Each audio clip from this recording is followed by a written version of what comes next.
একবার নয় বহুবার দেখেছেন সকলেই কভি খুশি কভি গম। করণ জোহরের এই ব্লকবাস্টার সিনেমাটির মধ্যেও কিন্তু রয়েছে একাধিক ভুল।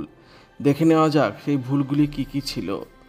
সিনেমার দ্বিতীয়ার্ধে করিনা কাপুরকে বাড়ির মধ্যে দেখা যায় একটি স্লিভলেস জামা পরে, কিন্তু বাড়ি থেকে বেরোনোর সময় তাকে জ্যাকেট পরা অবস্থায় দেখা যায়, অথচ করিনার হাতে কোনো জ্যাকেট ছিল না। সিনেমার শুরুতে ঋত্বিক রোশনকে কলেজের টুর্নামেন্টে ব্যাট করতে দেখা যায়, অথচ তার জুতো পুরো নতুন চকচকে, লেগে নেই একটুও কাদা বা মাটি। 1 ঘন্টা ধরে ব্যাট করার পরেও জুতোয় একটুও ময়লা নেই। অমিতাভ বচ্চনের রায়চাঁদ ম্যানশন ভারতে বলে দাবি করা হয়েছে সিনেমায়। অবিশ্বাস্য বড় এই বাড়িটির সামনে বা চারপাশ দেখলেও বোঝা যাবে ভারতের প্রকৃতি এমন নয়।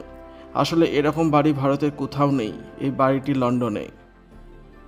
হেলিকপ্টার করে বাড়ি ফেরার মতো অবাস্তব ঘটনা হয়তো করণ জোহরের সিনেমাতেই দেখা সম্ভব। এত বড় বাড়ি যেমন ভারতে নেই, এত দামি হেলিকপ্টার কেনার ক্ষমতা ও বিশাল আকায় হেলিপ্যাডের অস্তিত্ব মানা সম্ভব নয়। করিনা কাপুরের জুতোর সিনটা মনে আছে নিশ্চয়ই। সিনেমায় দেখানো হয় ঋত্বিক রোশন তার জুতোয় ভুল ধরিয়ে দিলেও করিনা সেটিকে স্টাইল বলেন এবং বেরিয়ে যান। পরের দৃশ্যে প্রম পার্টিতে কিন্তু করিনাকে 2 পায়ে ঠিক জুতোই পরে থাকতে দেখা যায়। শাহরুখ খানের কথায় আসা যাক। লন্ডনে হয়তো কোনো ট্রাফিক পুলিশের বালাই নেই, তাই গাড়ি চালানোর সময় তাকে বা ঋত্বিক রোশনকে সিট বেল্ট বাঁধতে দেখা যায়নি। বাস্তবে ভারতের চেয়েও কড়াকড়ি ট্রাফিক আইন লন্ডনে। ঋত্বিক রোশন কলেজে এসেছিলেন লাল রঙের কমফর্টেবল লাম্বরগিনিতে। শাহরুখ খানের বাড়িতে থাকার সময় তার গাড়ি বদলে যায় রূপলি রঙের মার্সিডিজে। গাড়ি বদলাতে পারলেও ঋত্বিকে লন্ডনে থাকার কোনো ব্যবস্থা কেন হচ্ছে না, এই প্রশ্নটি শাহরুখ খান ঠিকই করেছিলেন। তাহলে গাড়িতে যাওয়ার সময় তাদের ভারতের ম্যাচে ধারাভাষ্য শুনতে দেখা যায়। ইংল্যান্ডের ওভালে হওয়া ম্যাচের শেষ ওভার চলছে বলে বলা হয়। হিসাব মতো তাহলে খেলা শুরু হয়েছিল রাত 2টোয়, তবেই লন্ডনে সকাল 10টায় ভারতের খেলার সরাসরি ধারাভাষ্য শোনা সম্ভব। অমিতাভ বচ্চন জয়া বচ্চন ছেলেকে সারপ্রাইজ দিতে লন্ডনে এসে ঋত্বিককে ফোন করেন।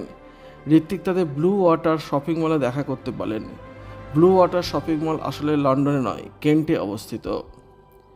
সিনেমার প্রথম গানের পর অমিতাভ এবং জয়া একসঙ্গে মিলে আতিকা খেন্ডারা গানটি গাইতে দেখা যায়, অথচ ঘটনাটি দেখানো হয়েছিল 1991 সালে, আর এই গানটি মুক্তি পায় 1998 সালে।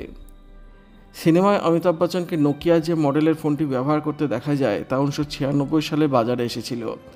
সিনেমায় কিন্তু বলা হয়েছে ঘটনাটি 1991 সালের। অমিতাভ বচ্চনের বাড়িতে ক্ষমা চাইতে গিয়ে দ্বিতীয়বার কাজলের ফুলদানি ভাঙার দৃশ্যটি মনে আছে?